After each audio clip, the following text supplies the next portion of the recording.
Hi.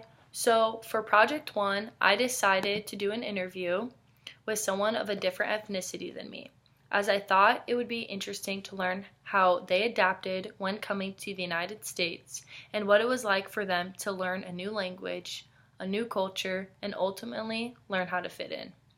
So for this interview, I chose someone who I happen to already know and that I actually just met this semester.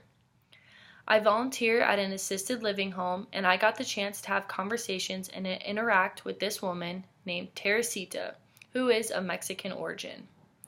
She was born in Mexico, and at the age of 10, her family moved to Southern California, specifically Santa Maria, to start their new life. She said the hardest part about first being in the United States was the language barrier, since obviously you need to be able to communicate to excel in life.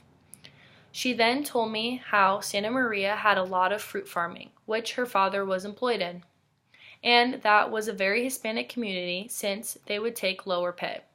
But for her and her mother, they struggled as they had to adapt to life without Spanish. As far as culture and food, it was similar since it was a Hispanic community. As far as the process of acquiring new culture, her way of learning this new culture was really through school. By being taught English, interacting with American children, and by going to the market, she really got to learn. One problem she faced, however, is that through the years, her family lived in over 6 different states, as they moved to Arizona, New Jersey, New York, Michigan, and lastly, South Dakota, which is where she resides now. So you could see a challenge by moving a young girl from Mexico across the country to different states with immensely different cultures. Teresita told me how she was honestly a little shocked by the fact that when they moved across the country to the East Coast, how different the people and the culture were there. So she had to learn all over again. Some things that she still hangs on to from her original culture are her religion, as she still is Catholic and attends Our Lady of Guadalupe, which is off of 10th and Cliff. And she celebrates Mexican traditions such as Dia de Muertos and still eating traditional Mexican meals.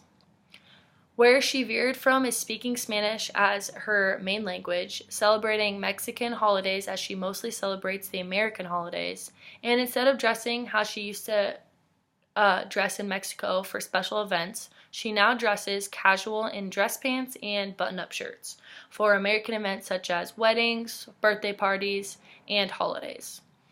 I would say she had a decently smooth transition from Mexican culture to American culture, as she was still young enough to be able to learn the language and adapt to life, which is quite lucky compared to a lot of other immigrants around the world that come to the United States. But ultimately, it was still a hard process for her since she did have to move so often, which created barriers in her life. So that was my interview with Teresita, and I hope you enjoy. Thanks.